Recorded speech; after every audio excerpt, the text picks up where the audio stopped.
व्यवहार, आप लोगों के संस्कार, ये उसके मूल में है। और इसलिए मैं सबसे पहले ये जो बधाइयां मुझे मिलती हैं वो सारी आपको समर्पित करता हूं।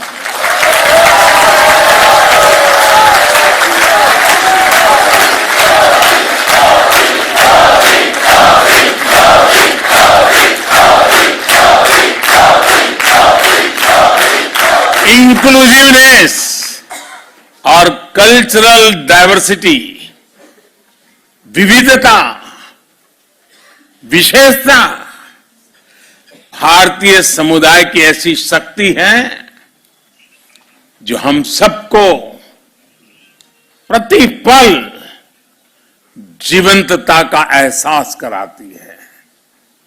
हजारों वर्षों के कालखंड ने इन वैल्यूज को हमारे भीतर विकसित किया है। आप यहां डेनमार्क में ही देखिए, भारत के अलग अलग राज्यों से लोग यहां आए हैं, बसे हैं। कोई तेलुगु बोलता है, कोई पंजाबी, कोई बांग्ला आणि कोई मराठी आणि કેટલા કેમ છો ગુજરાતી। तो कोई तमिल वणक्कम से शुरू करता है, तो कोई मलयाली, कोई उड़िया जय जगन्नाथ, कोई कन्नड़ा, तो कोई असमिया। भाषा कोई भी हो, लेकिन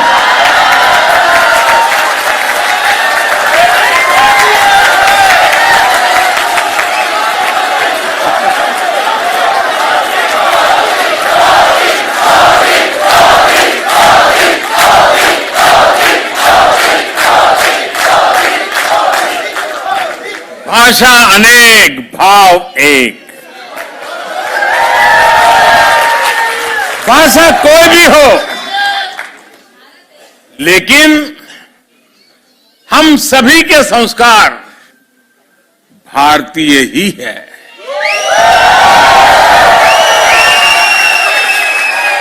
हमारी खाने की थाली बदल जाती है, टेस्ट बदल जाता है, लेकिन स्नेह से बार बार आग्रह करने का भारतीय तरीका कभी नहीं बदलता। और हमें मालूम है कुछ लोगों को तो आग्रह करने का ऐसा स्वभाव होता है कि नमक के लिए भी कर देते हैं।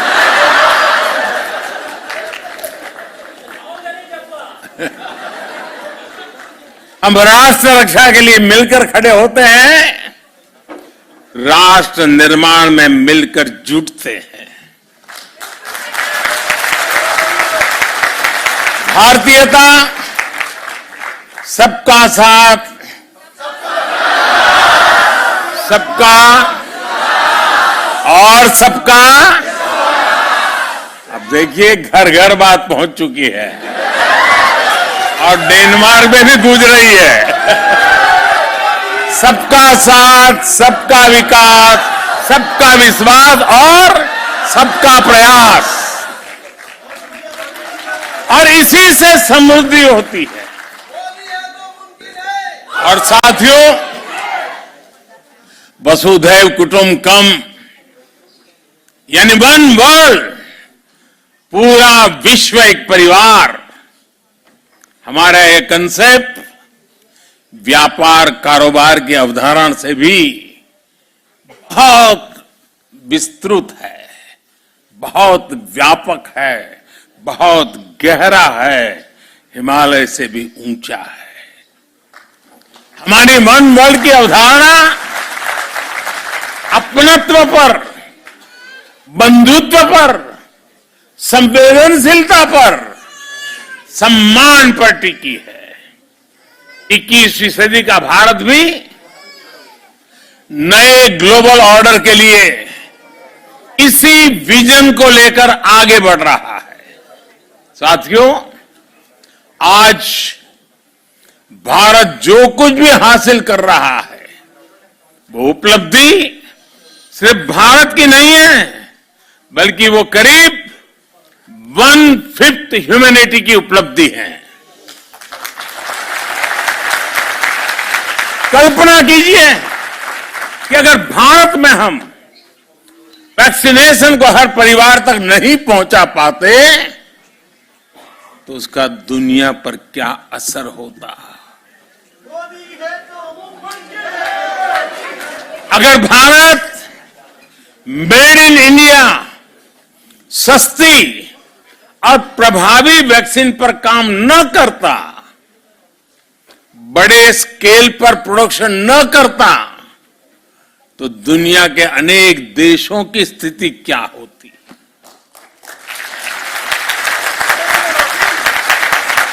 भारत जब अपने नागरिकों को गरीबी से बाहर निकालता है तो दुनिया से गरीबी कम होती है। भारत में जब गरीब को housing, sanitation, clean drinking water, free health care, financial inclusion, ऐसी जब अनेक सुविधाएं मिलती हैं तो इससे दुनिया के अनेक देशों को एक नया विश्वास मिलता है। इससे सस्टेनेबल डेवलपमेंट के हमारे लक्ष्य मजबूत होते हैं।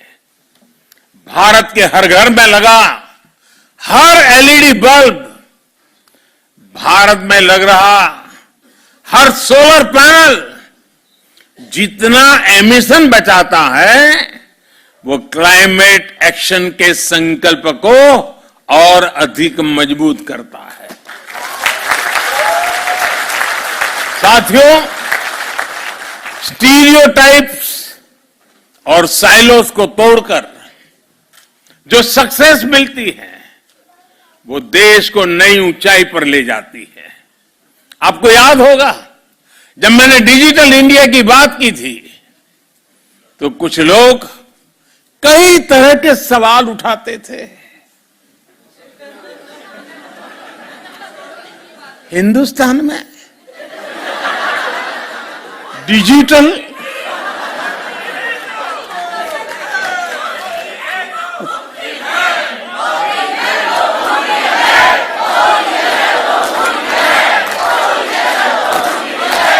न जाने ऐसे सवाल पूछते थे,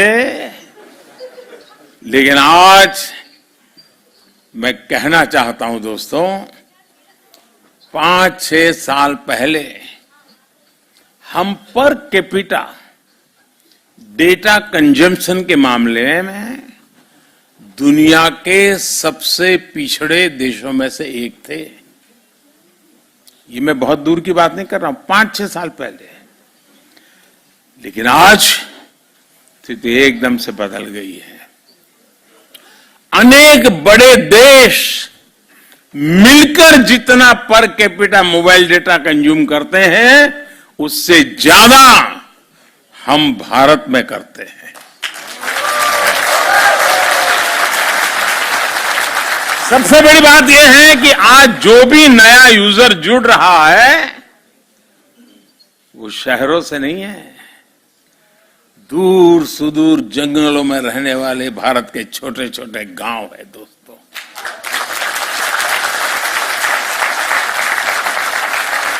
इसने भारत के गांव और गरीब को तो एम्पावर किया ही है, बहुत बड़े डिजिटल मार्केट का गेट खोल दिया है। और यही तो है नए भारत की रियल स्टोरी।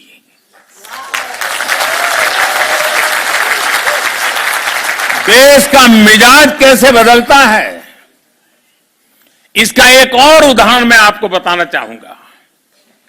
यह हमारी आजादी का 75वां साल है। लगभग 75 महीने पहले, 75 मंथ्स पहले की बात मैं कर रहा हूं, हमने स्टार्टअप इंडिया कार्यक्रम शुरू किया था। तब स्टार्टअप इकोसिस्टम के रूप में दुनिया में भारत की कोई गिनती ही नहीं थी, नाम कहीं उल्लेख ही नहीं होता था।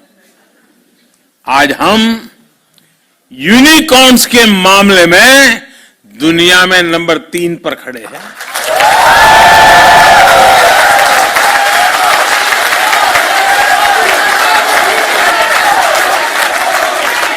आज स्टार्टअप्स के मामले में दुनिया का तीसरा सबसे बड़ा इकोसिस्टम हिंदुस्तान है।